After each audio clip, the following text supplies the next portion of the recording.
Thanks for joining us. After a long and heated race, President Barack Obama came out victorious Tuesday night, winning his second term in the White House. And just like 4 years ago, it was an election that brought out voters in large numbers. Here in Coon Rapids, 32,345 ballots were cast in the general election. Almost 6,900 residents registered at the polls Tuesday, and more than 2,300 absentee ballots were tabulated. A total of 80% of registered voters cast a ballot in the city. That's slightly better than the state turnout of about 76%. We begin our coverage of the vote tallies with a look at the city council races. There will be two new faces on the city council next year, including a new at-large representative. Former police chief Steve Wells defeated his challenger Roger Johnson with 56% of the vote. Johnson received 43%. Wells says he didn't focus his campaign on the fact that he was the city's former police chief, but many people saw it as an asset when he was campaigning.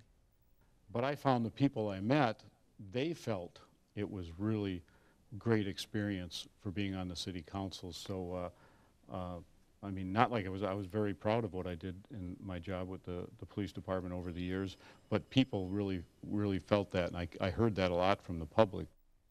In Ward 1, a close one for incumbent Denise Clint, who received nearly 52% of the vote.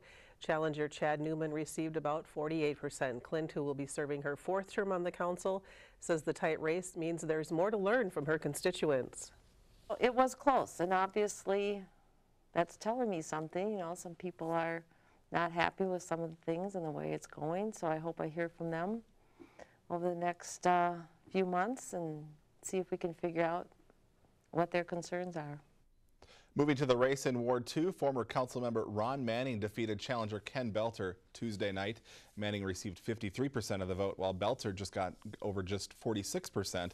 Manning says the controversial prepay ordinance is an issue he will address when he's in his new position. I've been against the prepay at the pump right before it was even adopted. And as I was going around, I probably knocked on about 4,300 doors. And that was the #1 issue that people had for me, that they really did not like that. In Ward 4, an easy win for Jerry Cook, who was running unopposed for his first full term. Cook says he will continue to try and repeal the prepay ordinance, as well as work on redevelopment and other issues facing the city. I love the city.